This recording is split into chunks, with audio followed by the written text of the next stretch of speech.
ঈদের আলোচনায় সবার আগে রয়েছে ধুরন্ধর দ্য রিভেঞ্জ। ছবিতে মুখ্য ভূমিকায় অভিনয় করেছেন রণবীর সিং এবং এটি পরিচালনা করেছেন আদিত্য ধার। আগের কিস্তি মুক্তির পর বক্স অফিসে দারুণ সাফল্য পাওয়ায় এবারে সিকুয়েল ঘিরেও দর্শকদের প্রত্যাশা অনেক বেশি। ট্রেলার প্রকাশের পর থেকেই ছবিটি নিয়ে উত্তেজনা বাড়ছে এবং অগ্রিম টিকিট বিক্রিও সেই আগ্রহেরই ইঙ্গিত দিচ্ছে।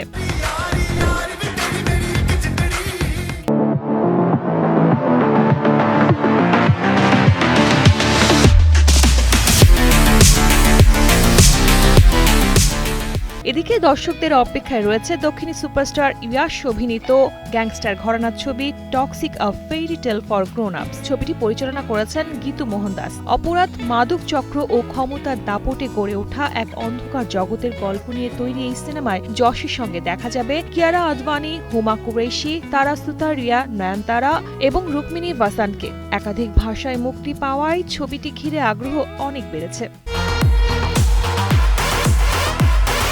অন্যদিকে হাস্যরস আর অ্যাডভেঞ্চারের মিশেলে আসছে ওয়েলকাম টু দ্য জঙ্গল। জনপ্রিয় ওয়েলকাম ফ্রাঞ্চাইজির এই তৃতীয় কিস্তি পরিচালনা করেছেন আহমেদ খান। ছবিতে আবারও দেখা যাবে বলিউড তারকা অক্ষয় কুমারকে। জঙ্গলের প্রেক্ষাপটে নির্মিত এই কমেডি ছবিটি আগের 2 পর্বের চেয়েও বড় আকারে তৈরি হয়েছে বলে জানা গেছে।